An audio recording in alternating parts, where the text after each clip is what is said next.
മുൻപോട്ട് നോക്കുമ്പോൾ ഇതവിടെ കടക്കാൻ തുറക്കുന്നില്ല. നേരത്തെ പൈസേട്ടൻ പറഞ്ഞ പോലെ, നേരത്തെ സിസ്റ്റർ എഴുതുന്ന പോലെ നമ്മൾ എഫേർട്ട് ഇടുന്നുണ്ട് അല്ലേ, പക്ഷെ മുൻപോട്ട് വഴി തുറക്കുന്നില്ല. നമ്മൾ പ്രാർത്ഥിക്കുന്നു, ദൈവമേ പ്രവർത്തിക്കണമേ, പക്ഷെ still the door is closed. വാതിൽ അടഞ്ഞു തന്നെ കിടക്കുകയാണ്. പ്രാർത്ഥിക്കുന്നവന്റെ മുൻപിൽ വാതിൽ എന്തേ അടഞ്ഞു കിടക്കുന്നേ? പ്രാർത്ഥിക്കുന്നതിന് മുമ്പിൽ തടസ്സമെന്താ? ഇവിടെ ഇരിക്കുന്നവരെല്ലാം പ്രാർത്ഥിക്കുന്നവരായിരിക്കറിയാം, ഞാൻ അങ്ങനെ വിശ്വസിക്കുക. പ്രാർത്ഥിക്കുന്നവരുടെ മുമ്പിൽ വഴി അടഞ്ഞു കിടക്കുന്നു. എന്താ കാരണം? ദൈവം വഴികളെ തുറക്കുന്ന ദൈവമല്ലയോ? പിന്നെ എന്റെ കാര്യത്തിൽ എന്തുകൊണ്ട് ഇടപെടുന്നില്ല? നമുക്ക് ഈ വിഷയത്തെ സമർപ്പിച്ചെന്ന് പ്രാർത്ഥിക്കാം. ദൈവം തുടരണമേ എന്ന് പ്രാർത്ഥിക്കുന്നു.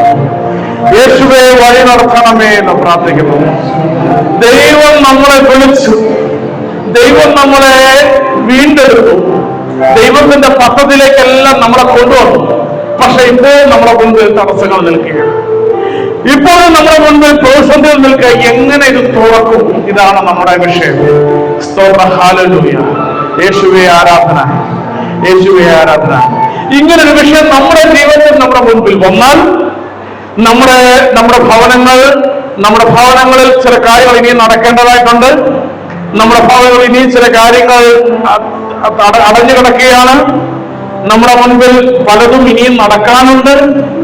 നമ്മുടെ മുൻപിൽ പല വിഷയങ്ങൾ ദൈവിക ഹിതത്താൽ ഇത് നടക്കാനുണ്ട്. പക്ഷെ ഇതൊന്നും നടക്കുന്നില്ലെങ്കിൽ നമ്മൾ എവിടെയൊക്കെയോ ചിലതൊന്നും മാറാനായിട്ടുണ്ട് എന്ന് കർത്താവിന്റെ വചനം നമ്മളെ ഓർപ്പിക്കുന്നു. സ്തോത്രം, ഹല്ലേലൂയ. യേശുവേ ആരാധന, യേശുവേ ആരാധന. വിശ്വാസിയെ, നീ ആദ്യം പരിശോധിക്കുന്നത് നമുക്ക് മുൻപേ ദൈവത്തിന്റെ കൂടെ നടന്നവർ എപ്രകാരമാണ് ജീവിച്ചത്. നമുക്ക് മുൻപേ നമ്മുടെ പൂർവ്വപിതാക്കന്മാർ ദൈവത്തോടുകൂടെ നടന്നവർ എപ്രകാരം തങ്ങളുടെ മുൻപിലെ പ്രതിസന്ധികൾ മാറ്റിയെന്ന് പരിശോധിക്കുക. ഞാൻ ചോദിക്കട്ടെ, നിങ്ങൾ ഉൽപ്പത്തി തൊട്ടൊന്ന് പരിശോധിച്ചേ. തടസ്സത്തെ ഫേസ് ചെയ്യാത്ത ഏതെങ്കിലും ദൈവദാസനെ കാണിച്ചു തരാമോ? വഴികൾ സ്മൂത്തായിരുന്നു, എല്ലാ കാര്യങ്ങളും വളരെ ഭംഗിയായിട്ട് നടന്നു, കൃപയിൽ അനുഗ്രഹപ്പെട്ടു, ഇങ്ങനെ സ്മൂത്തായിട്ട് ജീവിതം കൊണ്ടുപോയ ഒരുവളുടെ പേര് ഈ ബൈബിളിനകത്ത് കാണിച്ചു തരാമോ?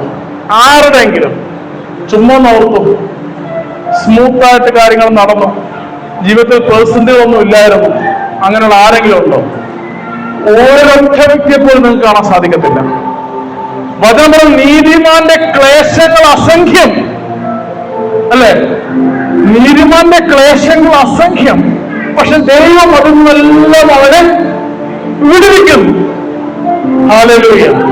അപ്പൊ ദൈവം വിടുവിക്കും. ക്ലേശങ്ങൾ നീതിമാനെ നിനക്കുണ്ട്, കഷ്ടങ്ങൾ എല്ലാവർക്കും ഉണ്ട്. വിശുദ്ധന്മാരുടെ, പ്രവാചകന്മാരുടെ, അപ്പോസ്തലന്മാരുടെ എല്ലാം ജീവിതം ഒന്ന് പരിശോധിച്ച്, കർത്താവായ യേശുവിന്റെ ജീവിതം ഒന്ന് പരിശോധിച്ച്, പ്രയാസങ്ങളോ പ്രതിസന്ധിയോ അടയപ്പെട്ട വാതിലുകളായിരുന്നു അവരുടെ എല്ലാം മുന്നിൽ, തടയപ്പെട്ട വാതിലുകളായിരുന്നു അവരുടെ എല്ലാം മുന്നിൽ. യേശുവേ ആരാധന. അവരെല്ലാം എന്ത് ചെയ്തു? അവരെല്ലാം എന്താണ് അവരെല്ലാം പ്രവർത്തിച്ചത്? ഇതാണ് നമ്മളൊന്ന് പരിശോധിക്കേണ്ടത്.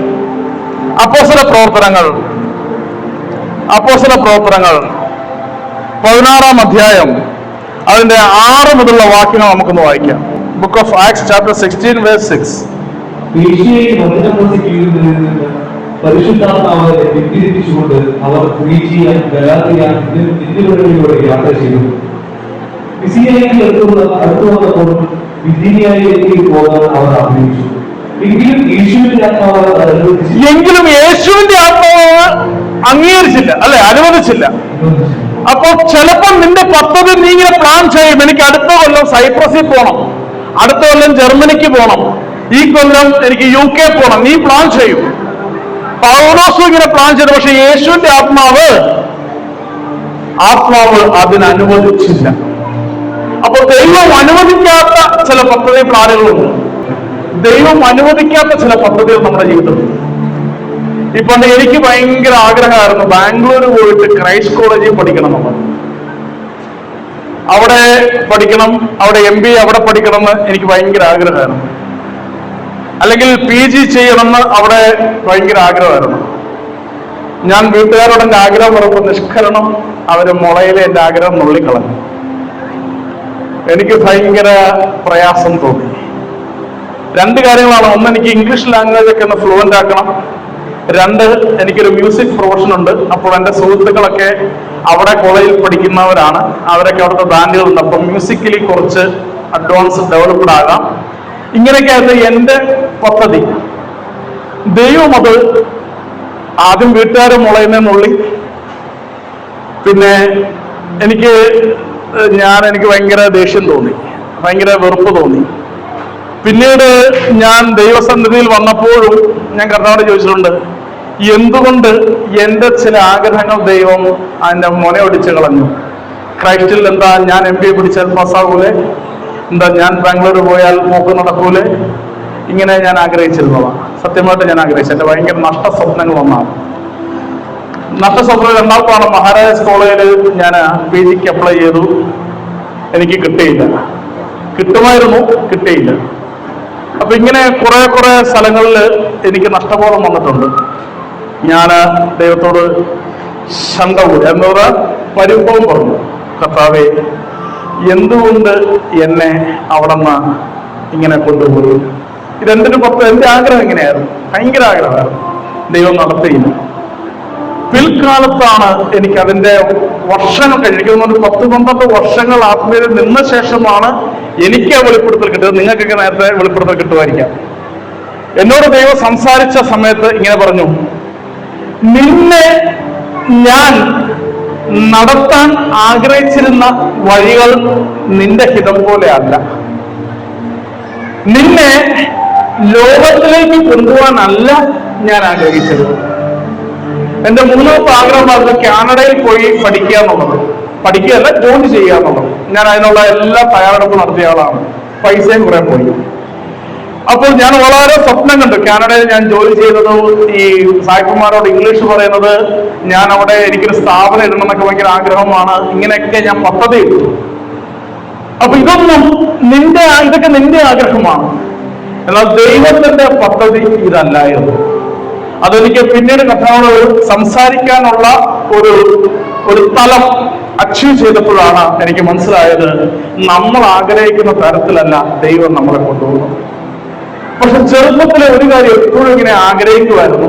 ചെറുപ്പത്തിൽ, അത് ഞാൻ വളരെ ചെറിയ പ്രായത്തിൽ ഈ വേദപാഠ ക്ലാസ്സിൽ പോയി ഇരിക്കുമ്പോൾ, ഈ ദൈവവചനമൊക്കെ പഠിപ്പിക്കുമ്പോൾ, ഞാൻ പഠിച്ച സ്കൂളിലും ഒരു സബ്ജക്റ്റാണ് മോറൽ സയൻസ്. ഒരു സബ്ജക്റ്റാണ് ആകെ ജയിക്കുന്നത് മോറൽ സയൻസിൽ മാത്രമാണ്. ബാക്കിയെല്ലാം പൊട്ടുമെന്ന് അറിയത്തില്ല, ഓർമ്മയില്ല. പക്ഷെ ഇതിന് നല്ല മാർക്കാണ് മോറൽ സയൻസിന്. പക്ഷെ ദൈവിക കാര്യത്തിൽ ഒരു വലിയ സ്നേഹം അന്ന് യേശുവിനോട് ചെറുപ്പത്തിലുണ്ടായിരുന്നു, പിന്നീട് നഷ്ടപ്പെട്ടു. പക്ഷെ ചെറുപ്പത്തിലൊക്കെ ആഗ്രഹിക്കുമായിരുന്നു എന്നെങ്കിൽ ഈ കർത്താവിന് വേണ്ടി ഒന്ന് വചനം പറഞ്ഞിരുന്നെങ്കിൽ. പക്ഷെ അത് വചനത്തോടുള്ള സ്നേഹമല്ലായിരുന്നു, തൊട്ടുതാഴെയുള്ള പെങ്ങളോടുള്ള വാശിയായിരുന്നു. അവള് നല്ല പ്രസംഗിക്കും, ഞാൻ നാണം കുടുങ്ങിയാണ്. ഇപ്പൊ വീട്ടുകാരെന്നെ കളിയാക്കും, വീട്ടിലെ പട്ടി വേട്ടയ്ക്ക് കൊള്ളത്തില്ല എന്നാണ് എന്നെ പറയുന്നത്. എന്ന് പറഞ്ഞാൽ നമുക്ക് not courage enough to stand in front of a person. അതാണ് എന്റെ പ്രശ്നം. ധൈര്യമില്ല ആൾക്കാരുടെ മുമ്പിൽ നിൽക്കാൻ, ആൾക്കാരുടെ സംസാരിക്കാൻ ധൈര്യമില്ല. ഈ സംസാരിക്കാൻ ധൈര്യമില്ലാത്ത എനിക്ക് എന്റെ ഡ്രീമാണ് ആൾക്കാരുടെ മുമ്പിൽ മുട്ടുവിറയ്ക്കാതെ പ്രസംഗിക്കുക എന്നുള്ളത്. അപ്പോൾ പക്ഷേ അതിനാണ് ദൈവവചനം പ്രസംഗിക്കാൻ ഞാൻ ആഗ്രഹിച്ചത്. കാരണം ചർച്ചിൽ എല്ലാവരുടെ മുമ്പിൽ വചനം പ്രസംഗിക്കുകയായിരുന്നു എന്റെ അൾട്ടിമേറ്റ് എയിം. പക്ഷേ അതൊക്കെ പിന്നീട് എപ്പോഴും വിട്ടുപോയി, ഹൃദയത്തിൽ നിന്ന് പോയി. എന്നാൽ പിന്നീട് ദൈവവചനത്തിലേക്ക് കടന്നു വന്നപ്പോഴാണ് കർത്താവ് പറഞ്ഞത്, അല്ല, അമ്മയുടെ ഉദരത്തിൽ നിന്നെ ഞാൻ തെരഞ്ഞെടുത്ത് വെച്ചിരിക്കുകയാണ്. സ്തോത്രം, ഹല്ലേലൂയ. എന്റെ പദ്ധതികൾ നിറവേറുന്നതിന് വേണ്ടി ദൈവിക വേലയ്ക്കായിട്ട് പിന്നീട് കർത്താവ് വിളിച്ചിറക്കിയപ്പോൾ എനിക്ക് ആത്മീയ പിതാവിൽ നിന്ന് പേപ്പറിൽ സന്ദേശം എഴുതി, നിന്നെ ഞാൻ വിളിച്ചിരിക്കുന്നത് ദൈവരാജ്യത്തിന്റെ വേലയ്ക്കാണ്. നീ ദൈവരാജ്യത്തിന് വേണ്ടി പ്രവർത്തിക്കുക, ശിഷ്യന്മാരെ കണക്ക് കൂട്ടുക, ദൈവരാജ്യത്തിന് ഇറങ്ങുക. ഇങ്ങനെയല്ല എനിക്ക് പേപ്പർ എഴുതി തന്നു. അന്ന് ഞാൻ എന്റെ കാനഡ പ്രോസസിംഗിന്റെ പേപ്പർ ഞാൻ കീറിക്കളഞ്ഞ് ദൈവസന്നിധിയിൽ എന്റെ പദ്ധതിക്ക് വേണ്ടി വിട്ടുകൊടുത്തു. നിന്റെ ഹിതമല്ല, ദൈവത്തിന്റെ ഹിതം നമ്മൾ നിറവേറാൻ വിട്ടുകൊടുക്കുമ്പോൾ ഇതാ നിന്റെ ദാസി, നിന്റെ ഹിതം എന്റെ നടക്കണമേ. നിന്റെ ഹിതമാണ് നടക്കേണ്ടത്. ആരെങ്കിലും ദൈവത്തിന്റെ ഹിതം എന്നെ നടക്കാൻ വിട്ടുകൊടുത്തിട്ടുണ്ടോ? നമുക്ക് നമ്മുടെ ഹിതം. ഇപ്പൊ UK നാളെ ഡോളർ അക്കൗണ്ടിൽ കയറണം, നമുക്ക് നമ്മുടെ ഹിതം. ദൈവമേ നിന്റെ ഹിതം എന്നെ നിറവേറ. ചുമ്മാ പറഞ്ഞാൽ പോരാ, ദൈവമായിട്ടുള്ള അടുപ്പത്തിൽ നിന്നിട്ട് വേണം പറയാം. ചുമ്മാ പറഞ്ഞാൽ നമ്മുടെ വെറും വാചകടിയായി മാറും. എന്നാൽ അടുപ്പത്തിൽ നിന്നിട്ട് ഇവിടെ പൗലോസ് പറയാ, ദൈവത്തിന്റെ ആത്മാവ് ഞങ്ങളെ തടഞ്ഞു, യേശു ക്രിസ്തു ഞങ്ങളെ തടഞ്ഞു. പകരം താഴോട്ട് വായിക്കുമ്പോൾ അവിടെ വേറെ ഒന്നുകൂടെ കാണാം. എന്താ കാണുന്നേ? 16:6. അപ്പോസ്തലപ്രവർത്തനം 16:6 വായിക്കാമോ? പരിശുദ്ധാത്മാവിനെ വിധിച്ചുകൊണ്ട് അവർ ഫ്രീജിയ, ഗലാത്യ എന്നിവിടങ്ങളിലൂടെ യാത്ര ചെയ്തു. മിസിയയ്ക്കടുത്ത് അടുത്തു വന്നപ്പോൾ അവർ ഗലീലയിലേക്ക് പോകാൻ ആഗ്രഹിച്ചു. എങ്കിൽ യേശുവിന്റെ ആത്മാവ് അതിന് അനുവദിച്ചില്ല. അപ്പൊ നീ പോകാനുള്ള പല സ്ഥലത്തേക്കും ദൈവം നിന്നെ വിട്ടില്ല. ദൈവപ്രകാരം നീ അങ്ങോട്ട് പോയാൽ നീ വലിയ കഷ്ടത, നീ വലിയ തടസ്സം, നീ നശിച്ചു പോവും. പിന്നീട് ഞാൻ മനസ്സിലാക്കിയേ, ഞാനന്ന് ക്രൈസ്റ്റ് കോളേജിൽ പോകായിരുന്നെങ്കിൽ ഇന്ന് വലിയ കഞ്ചാവടിക്കാരൻ ഞാനായാനെ. ഇന്ന് ക്രൈസ്റ്റ് കോളേജ് പോയെങ്കിൽ ഏറ്റവും ആദ്യം നശിച്ചു പോകുന്നത് ഞാനായാനെ. ഞാൻ പോകേണ്ടിയിരുന്ന എന്നും ഞാൻ ആഗ്രഹിച്ച സ്ഥലത്ത് പോയിരുന്നെങ്കിൽ ഇന്ന് യേശുവിന്റെ രാജ്യത്ത് ഞാൻ ഉണ്ടാകുമായിരുന്നില്ല. സത്യമായിട്ടുണ്ടാകുമായിരുന്നു. മരണം എന്നെ കീഴടക്കരുത്. ഞാൻ അനേകം ആക്സിഡന്റിന് ഞാൻ വിധേയപ്പെട്ടിട്ടുണ്ട്. അനേകം ആക്സിഡന്റുകൾ എനിക്കുണ്ടായിട്ടുണ്ട്. ഒരു ചെയിൻ പോലെ ഞാൻ ഒരിക്കലും ദൈവസ്ഥാനത്തിൽ ഉണ്ടാകുമായിരുന്നില്ല. എന്നാൽ ദൈവത്തിന്റെ ആത്മാവിനെ പറഞ്ഞ് നിന്നെക്കുള്ള പദ്ധതി വേറെ തരത്തിലേക്ക് ഇവിടെ താഴോട്ട് വായിക്കുമ്പോൾ നമുക്ക് മനസ്സിലാവും. യേശുവിന്റെ ആത്മാവ് അനുവദിച്ച് തന്മൂലം മിസ്സയെ വിട്ടിട്ട് അവർ ത്രോവാസിലേക്ക് പോയി. രാത്രിയിൽ പൗലോസിന് ദർശനമുണ്ടായി. ദൈവമാണ് നിന്നെ നയിക്കുന്നെങ്കിൽ നിന്നോട് സംസാരിക്കും. നീ ഇതിലേ പോകണം, അതിലല്ല പോകേണ്ടത്. നിനക്ക് ദൈവവുമായിട്ട് ഒരു റിലേഷൻഷിപ്പ് ഉണ്ടെങ്കിൽ ദൈവത്തിനോട് സംസാരിക്കും. നീ പോകേണ്ട മതി. അപ്പൊ തന്നെ വിട്ടുകൊടുക്കേണ്ടത് യേശുവിന്റെ ഹിതത്തിനോടാണ്. യേശുവിനോട് നിനക്ക് അടുപ്പമുണ്ടെങ്കിൽ നീ ഒന്നും പഠിക്കണം. നീ എന്ത് തിരഞ്ഞെടുക്കണം, എങ്ങോട്ട് പോകണം, ദൈവം നിന്നോട് സംസാരിക്കും. അതിനോളം വലിയ ഗൈഡൻസ് വേറെ ആർക്ക് കിട്ടും? നിന്നോട് ദൈവം സംസാരിക്കുന്ന ഇന്ന എടുക്ക്, ഇങ്ങനെ പോട്ടെ, ഇന്ന പോലെ ചെയ്യും. അത് ദൈവം സംസാരിക്കും. ദൈവം സംസാരിക്കണം നമ്മളോട്. പൗലോസോട് രാത്രി യേശു എന്ന് പറഞ്ഞ് നീ എങ്ങോട്ട് പോകണം? അവിടെ ഒരു ദർശനമുണ്ടായി. മാസിഡോണിയയിലുള്ള ഒരുവൻ വന്ന് തന്നെ വിളിക്കുകയാണ്. ഗ്രീക്കിന്റെ ഒരു പ്രൊവിൻസ് ആണ് മാസിഡോണിയ. അലക്സാണ്ടർ ചക്രവർത്തിയുടെ നാട്ടുരാജ്യമാണ് മാസിഡോണിയ. മാസിഡോണിയ ഗ്രീക്കിലെ വളരെ വളരെ ഏതൻസ് കഴിഞ്ഞാൽ അടുത്ത് നിൽക്കുന്ന കച്ചവടക്കാരും പണമുള്ള അല്ലെങ്കിൽ വലിയ ആൾക്കാരൊക്കെ താമസിക്കുന്ന ഒരു പ്രവിശ്യയാണ് മാസിഡോണിയ. വലിയൊരു ടൗണാണ് അന്നത്തെ ഗ്രീക്ക് പ്രവിശ്യ ടൗണാണ് മാസിഡോണിയ. അനേക ഉന്നത ഗ്രീക്ക് വിദ്യാഭ്യാസമുള്ളവരെല്ലാം താമസിക്കുന്ന സ്ഥലമാണ് മാസിഡോണിയയും ആഥൻസ് ഒക്കെ. അപ്പൊ ദൈവം പറഞ്ഞു നിന്നെ ചെറിയ സ്ഥലത്തേക്കല്ല പോകുന്നത്, വലിയ സ്ഥലത്തേക്ക് തന്നെ ഞാൻ വിടുന്നു. പൗലോസ് നീ ചുമ്മാ ഏഷ്യയിലെ ലോക്കൽ സ്ഥലത്തേക്ക് ഇറങ്ങാനുള്ളതല്ല. അന്നത്തെ വലിയ ശക്തിയേറിയ അല്ലെങ്കിൽ വലിയ വലിയ വലിയ കൾച്ചർ നിലനിൽക്കുന്ന ആ ഗ്രീക്ക് പോളിസി തന്നെ നീ പോയി വചനം പറയണം. ചെറിയ വലുത് നിനക്ക് നൽകാനാണ് ദൈവനിശ്ചയം. ചെറിയ സ്ഥലത്തേക്ക് ഏഷ്യ വന്നിട്ട് നരയാനല്ല, നിന്നെ പോകുന്ന സ്ഥലം വലുതാണ്. യേശുവേ ആരാധന. അന്നത്തെ മാസിഡോണിയയിലേക്ക് പോകാന്ന് പറഞ്ഞാൽ ഇന്നത്തെ ഒരാൾ നമ്മൾ മ്യാൻമാറിൽ പോകണോ ന്യൂയോർക്കിലേക്ക് പോകണമെന്ന് ചോദിക്കുന്ന പോലെയാണ്. ലോക്കൽ സ്ഥലമല്ല, വലിയ സ്ഥലത്തേക്കാണ് ദൈവം നിന്നെ വിടുവാനായിട്ട് ആഗ്രഹിക്കുന്നത്. പക്ഷെ നീ എന്ത് ചെയ്യണം? നീ വിട്ടുകൊടുക്കണം ദൈവസാന്നിധ്യം. നിന്നെ തന്നെ വിട്ടുകൊടുക്കുമ്പോൾ ദൈവത്തിന്റെ ഹിതം എന്നിൽ പ്രവർത്തിക്കണം എന്ന് പറഞ്ഞ് നമ്മൾ പ്രാർത്ഥിക്കുമ്പോഴാണ് ദൈവം നമ്മൾ നടത്തുന്നത്. ദൈവം നമുക്ക് സ്തുതിക്കുക. ഹല്ലേലൂയ. യേശുവേ ആരാധന. ഇന്ന് രാത്രി തീരുമാനമെടുത്തേ, എന്റെ ഹിതമല്ല, ഞാൻ ദൈവത്തിന് വിട്ടുകൊടുക്കും. തടസ്സങ്ങൾ മുന്നിലുള്ളവർ ഏറ്റെടുത്ത് പ്രാർത്ഥിച്ച് എന്റെ ഹിതമല്ല, ദൈവത്തിന് ഞാൻ വിട്ടുകൊടുക്കും. എന്റെ ഹിതമല്ല, ദൈവത്തിന് ഞാൻ വിട്ടുകൊടുക്കും. ദൈവം എന്നോട് സംസാരിക്കട്ടെ. അതിനുവേണ്ടി ഒരുക്കി ദൈവം സംസാരിക്കാനായിട്ട് ഒരുക്കി. അവിടെയാണ് പ്രവർത്തനങ്ങൾ നമ്മുടെ മേൽ നടക്കുന്നത്. യെശയ്യ 43:19 വായിക്കാം. യെശയ്യ 43:19. ഇതാ നിനക്ക് വേണ്ടി ഒരു പുതിയ കാര്യം ദൈവസന്നിധിയിലാണ് നിൽക്കുന്നതെങ്കിൽ ഒരു പുതിയ കാര്യം നിനക്ക് വേണ്ടി ദൈവം ചെയ്യാൻ പോകും. എന്താണത്? അതിങ്ങനെ ഒരു പുതിയ കാര്യം നിന്റെ മേൽ നിക്ഷേപിക്കുക. ഞാൻ കാനഡ തടയപ്പെട്ട് ജോലി പോയി, കഷ്ടത അനുഭവിച്ചു, ജോലിയില്ല, വരുമാനമില്ല, ഇങ്ങനെ നിൽക്കുക.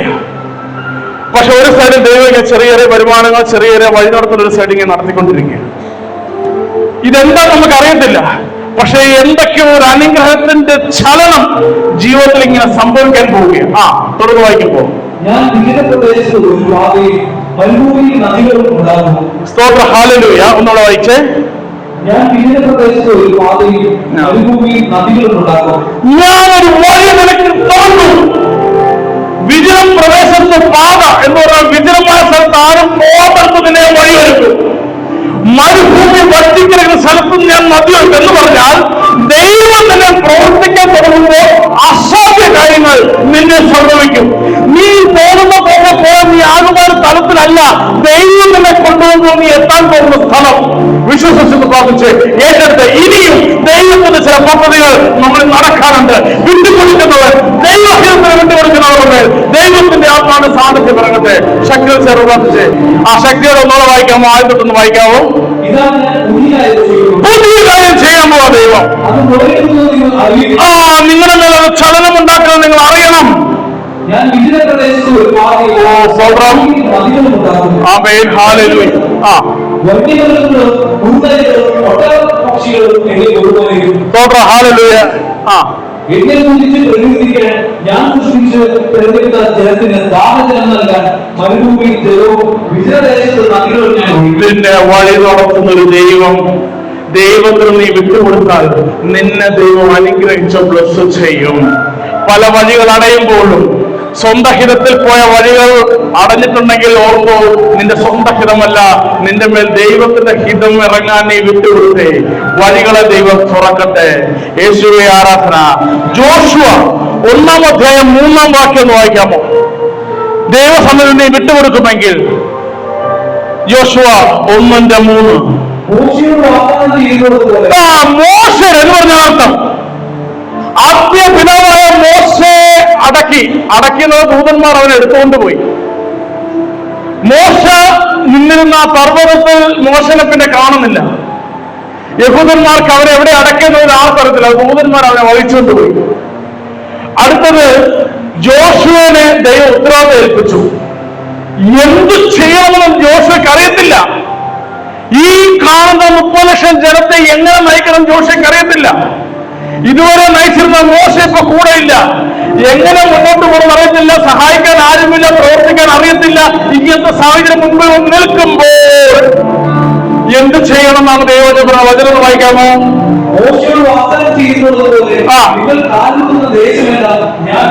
ദൈവത്തോട് കൂടെ മോശയോട് ഞാൻ പറഞ്ഞത് എന്ന് പറഞ്ഞാൽ എന്റെ വചനം അനുസരിച്ചിരുന്നതിന്റെ പൂർവ്വപിതാവിന്റെ പാത നീ അനുസരിക്കുമെങ്കിൽ ഇതാ അവരെ അനുഗ്രഹിച്ചതുപോലെ നീ ദൈവത്തിൽ ആശ്രയിക്കുകയാണെങ്കിൽ നിന്നെയും അനുഗ്രഹിച്ച് നീ ചെല്ലുന്ന സ്ഥലം ബ്ലസ്സിംഗ് ആക്കി മാറ്റുമെന്ന് ദൈവം പറയുകയാണ്. സ്തോത്രം, ഹല്ലേലൂയ.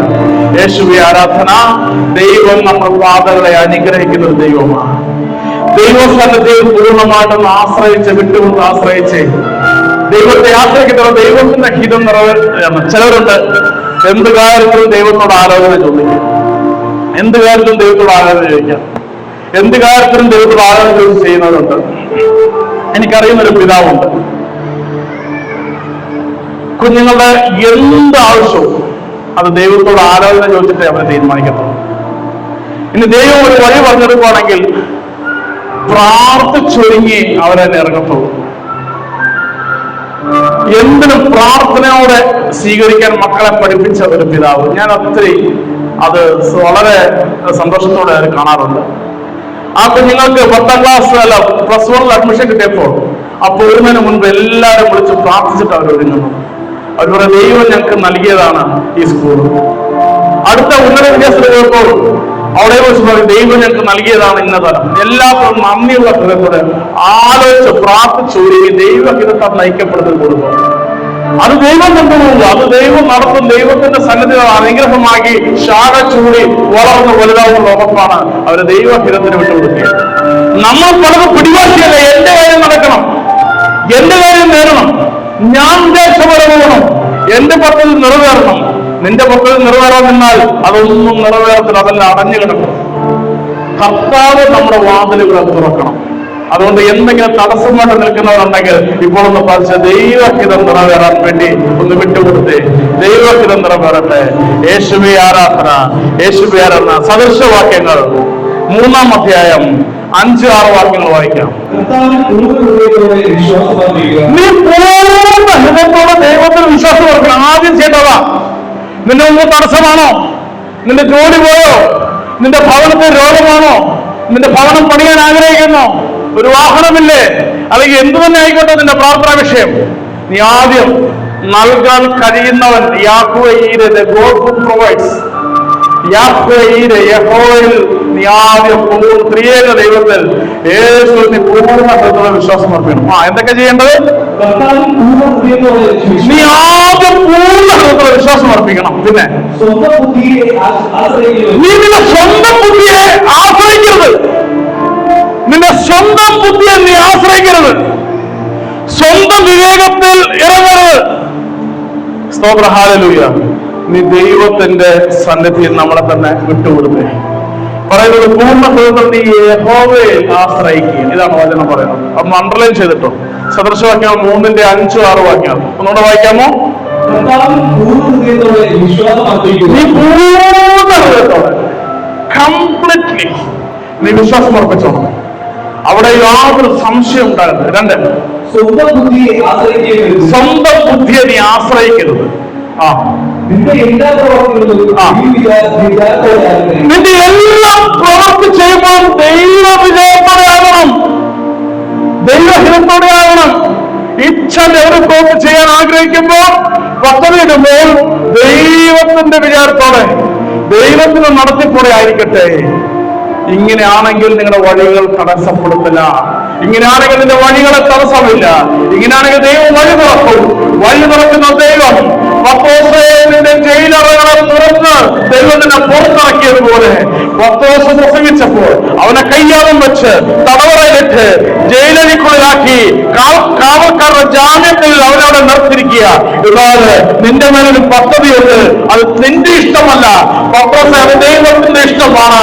ദൈവത്തിന്റെ ഇഷ്ടത്തിൽ നടക്കുമ്പോൾ നീ അങ്ങനെ ജയിലിനകത്ത് കിടക്കാനുള്ളതല്ല, നീ തടവറയിൽ കിടക്കാനുള്ളതല്ല. നിന്നെ അയച്ചുകൊടുത്ത ദൈവമുണ്ട്. രാത്രി ദൂതന്റെ മേലിറങ്ങി വരും.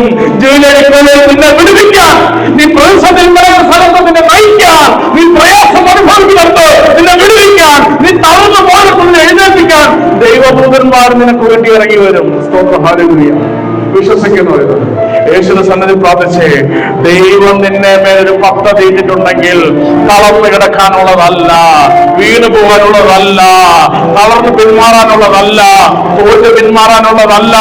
ദൈവം ഇന്ന് രാത്രി നിന്നെ വിടുവിക്കുന്നത് നിന്നെ ഉയർത്താൻ വേണ്ടിയിട്ടാ. നിന്റെ മുന്നിൽ നീ ആശ്രയം വെക്കരുത്. നിന്റെ ഹൃദയത്തിൽ നിന്റെ വിചാരത്തിൽ നീ ആശ്രയം വെക്കരുത്. നീ പൂർണ്ണ ഹൃദയത്തിൽ യഹോവയിൽ ആശ്രയിക്കുവാൻ ദൈവത്തിന് രാത്രി നമ്മൾ ഓർപ്പിക്കുക. ദൈവത്തെ സ്തുതിക്കാമോ? ഹല്ലേലൂയ. നമ്മുടെ കൂട്ടായ്മയിൽ ഖത്തറിലുള്ള ബ്രസംബറിനോട് ബ്രസംബർ ഇങ്ങനെയൊക്കെ നടന്നാൽ മതിയോ? ഒരു വീടൊക്കെ വെക്കണ്ടേ? ബ്രസംബർ പറഞ്ഞത് എനിക്ക് ഓർമ്മയുണ്ട്. വേറെ എന്റെ ഹൗളിൽ 30,000 rupees in my hand. ഉള്ളിൽ 30,000 മാത്രം എന്റെ കയ്യിലുള്ളൂ. ഞാൻ എന്ത് ചെയ്യും? അത്രയുണ്ടോ? നല്ല കാര്യം. 30,000 രൂപയ്ക്ക് ഒരു ലോഡ് കല്ല് കിട്ടും. 2-3 ലോഡ് കല്ല് ആ കിട്ടുന്ന വിലയ്ക്ക് ആദ്യം അടുപ്പിച്ചിട്ടില്ല. ഓക്കെ, കിട്ടുന്ന ആ 30,000 രൂപയ്ക്ക് കുറെ പാറക്കല്ല് ആ സ്ഥലത്ത് അടുപ്പിച്ചു. പിന്നെ അദ്ദേഹം പറഞ്ഞത് കടത്തിൽ വീട് പണിയരുത്, അധ്വാനിക്കുക, ദൈവം നൽകും, നൽകിയതനുസരിച്ച് ഘട്ടഘട്ടമായി പണിയുക. ഇങ്ങനെയാണ് പദ്ധതി. കടമെടുക്കരുത്. ഓക്കെ, എഗ്രി ചെയ്തു. കല്ലടുപ്പിച്ച അന്ന് മുതൽ ദൈവം അദ്ദേഹത്തിന്റെ ബിസിനസ്സിൽ ജോലിയിൽ ഇടപെടാൻ തുടങ്ങി. കിട്ടുന്നേക്കാൾ കൂടുതൽ വരുമാനം അദ്ദേഹത്തിന് ലഭിക്കാൻ തുടങ്ങി. എക്സ്ട്രാ ഇൻകംസ് ലഭിക്കാൻ തുടങ്ങി. ഈ എക്സ്ട്രാ വരുമാനങ്ങൾ എവിടെ നിന്നൊക്കെ ചാനലൈസ് ചെയ്ത് വരാൻ തുടങ്ങി. ഒന്ന് കല്ലടിച്ച് ഇട്ടതേ ഉള്ളൂ, പിന്നെ നിർത്തിയിട്ടില്ല. പിന്നെ നിർത്തിയത് ഹൗസ് വാമിങ്ങിന്റെ അന്നാണ്. ഹല്ലേലൂയ. ദൈവം പണി നിർത്തിയിട്ടില്ല. കടത്തിലല്ല, ദൈവത്തിന് നടത്തിട്ട് നിന്നു പോകാനല്ല, നിർത്തിയിട്ട് പോകാനല്ല, ഉപേക്ഷിച്ച് പോകാനല്ല, നാണം കെട്ട് നടക്കാനല്ല. ദൈവത്തിന്റെ പദ്ധതിയാണ് ഇറങ്ങുന്നതെങ്കിൽ, യഥാർത്ഥമായിട്ട് സംഭവിക്കുന്നതെങ്കിൽ ഒരിക്കലും ചലിപ്പിക്കുന്ന ഒരു ശക്തിയെ കൊണ്ടുവന്ന നീയല്ല കൊണ്ടുവരുന്നത്. ദൈവസാന്നിധ്യമാണ് നിന്റെ തടസ്സത്തിന്റെ വിഷയത്തിന് ഒരു ശക്തി ചലിപ്പിക്കും. അതാണ് കൃപ നിന്നെ ചലിപ്പിക്കും. ചലിപ്പിക്കും. ചലിപ്പിക്കുന്ന ശക്തി നിന്നെ ഇങ്ങനെ നയിക്കുക. നീയല്ല, നിന്നെ കൊണ്ടുപോവുകയാണ്. നിന്നെ കൊണ്ടുപോകുന്ന ശക്തി. പാറയടിച്ച് തുടങ്ങിയതാ, പിന്നെ ഭവനം പണിത് 1 നില പണിതു, 2 നില പണിതു, 3 നില പണിതിട്ടാണ് നടത്തിയത്. സ്തോത്രം, ഹല്ലേലൂയ. ആ ഭവനം നമ്മളെല്ലാം കണ്ടതാണ്. ഒന്നുമില്ലായ്മയെന്ന് പണിതതാണ്. പണിതത് കൊടുത്ത ദൈവമാണ്. ദൈവമാണ് നയിക്കുന്നതെങ്കിൽ ദൈവം നയിക്കും. ദൈവമാണ് നയിക്കുന്നതെങ്കിൽ ദൈവം മുന്നോട്ട് കൊണ്ടുപോകും. നമ്മുടെ മേലുള്ള പദ്ധതികളെ ദൈവം മുന്നോട്ട് നയിക്കട്ടെ. അതുകൊണ്ട് ഇന്ന് നമ്മൾ ചെയ്യേണ്ടത്, നമ്മുടെ ഹിതമായ ദൈവം ഈ പദ്ധതിയുടെ മേൽ ഇറങ്ങാൻ വേണ്ടി എല്ലാവരും പ്രാർത്ഥിച്ച്, നിങ്ങൾ തടസ്സപ്പെട്ട് വരുന്ന വിഷയങ്ങൾ ആദ്യം വിശ്വാസം, ദൈവം എന്നെ നടത്തും. ആദ്യം നീ വിശ്വസിച്ച് പ്രാർത്ഥിക്കേ, ദൈവം എന്നെ നടത്തും. ആദ്യം പൂർണ്ണ ഹൃദയം സമർപ്പിച്ച് ഇത് ദൈവ സന്നദ്ധ വിട്ടുകൊണ്ട് ദൈവഹിതം എങ്കിൽ ഇത് നടക്കണമേ. ദൈവത്തിലൂടെ അവരുടെ ഹിതം നടക്കാൻ ദൈവം നമ്മളെ വഴി നിർത്തട്ടെ.